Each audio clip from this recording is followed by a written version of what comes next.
ever woken up and the sky was never bluer, there wasn't a cloud in the sky, the sun was shining, the birds were chirping, and you felt amazing. That everything was just going right. And you stepped out your door and you swore you heard your favorite song playing. And you just went on with your day. And then you talked to somebody. It wasn't anything negative. It was more of the, hey, how you doing? What's going on with you? But after that conversation, and when you left that conversation, you just felt drained. The sky wasn't as blue. The birds didn't chirp at much. There was a little more clouds in the sky. That person just sapped all of the positive energy that you had from you. They didn't mean to. It's just how they sort of get through the world. And most people don't even know they do it. How to protect your energy from negative people. So how do you protect yourself from those people that would suck your good energy from you? I'm going to give you 3 tips. And the third one is actually really surprising. When I was on my own personal development journey, I found that there were groups of people who just seemed to suck all of my good energy. I would do my affirmations and I would meditate and I would find myself in this wonderful mood. And then I would go into work or be part of some project or get a phone call from a family member.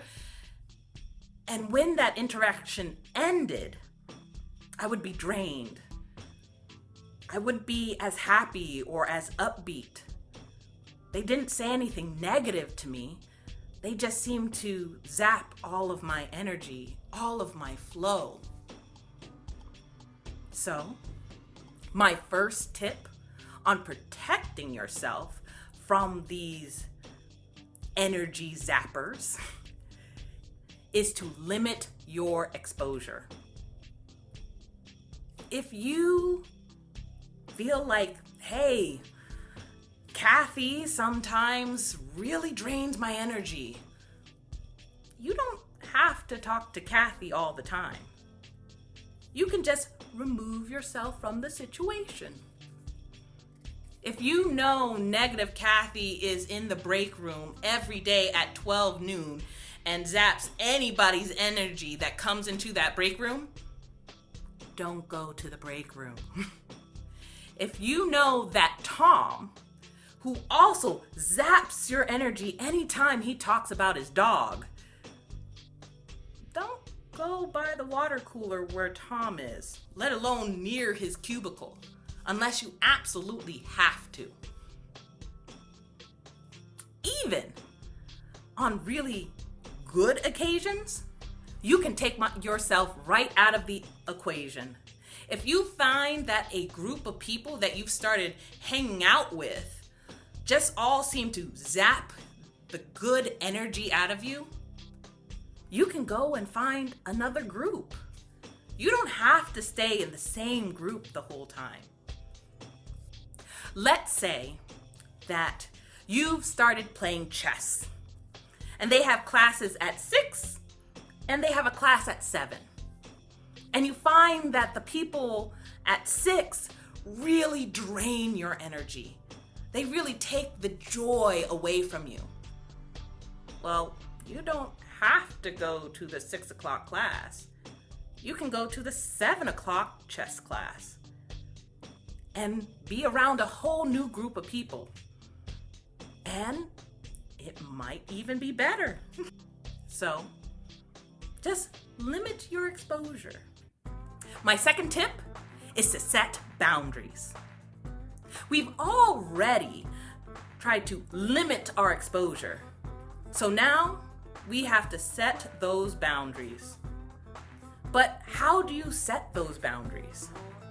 I want you to set boundaries on when you want to interact with those people. Yes, by removing yourself to the situation is sometimes you're not able to do that. Those people are in groups with you. They're working on projects with you. They work with you, and sometimes they're even your managers. So what do? You set a specific boundary.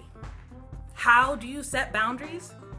You just go up to the person and say, hey, I really appreciate our interaction, but right now I really want to concentrate on this project that we're doing or this work that I'm doing. You can go up to the person, and if you find that they suck the good energy out of you when they talk about a specific subject, just tell them you wouldn't like to hear that subject.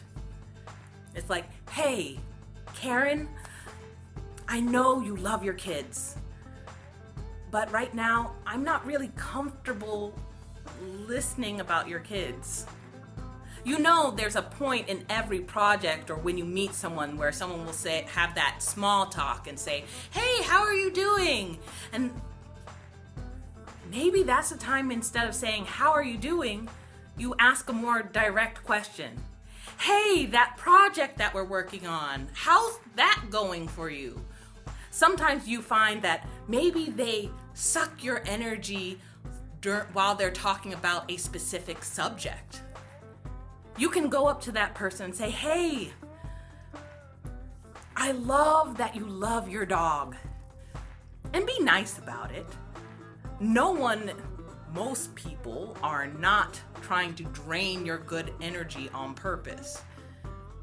Most people don't even know that they're doing it. So be nice and kind when setting your boundary. Just say, hey, I really do prefer if we just talked about this at this time. Now, my third tip is when the first two fail. And quite frankly, we know those people. Those people where you try to limit yourself, limit your exposure from those people, they come right on barging through. When you try to set a clear boundary, they just climb over that boundary just to get to you. What do you do then? Well, I suggest that you find a way that you can release those negative energies. Get into a practice that will help you release those energies, like journaling. Sometimes just writing out how you feel right after you've spoken with a person or had a meeting with someone can just get that negative energy away from you. Sometimes even writing about what were you so happy about before they came in will bring that wonderful and ball of sunshine energy back to you.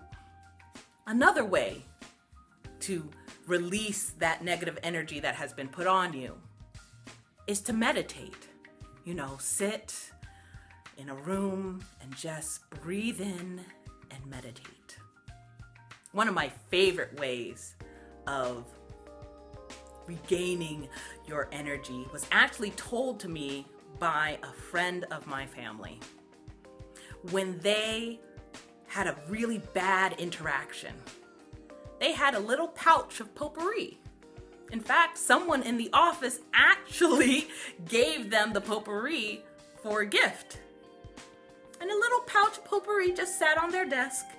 And when they were done with that conference, with that meeting, with that discussion, with that person that just piled all their negative energy on them, they took that little potpourri pouch and just smelled it and envisioned being by the forest. Because that's what the scent of the potpourri was. It was of the forest, and it just took them away. And they no longer felt that negative energy anymore. So, in conclusion, the 3 tips I have for you to help you protect yourself from those negative energies are: limit your exposure, set clear boundaries, and find a practice that helps you release those negative energies that you build up. If you like this video, please like, share, and subscribe. And I look forward to seeing you next time.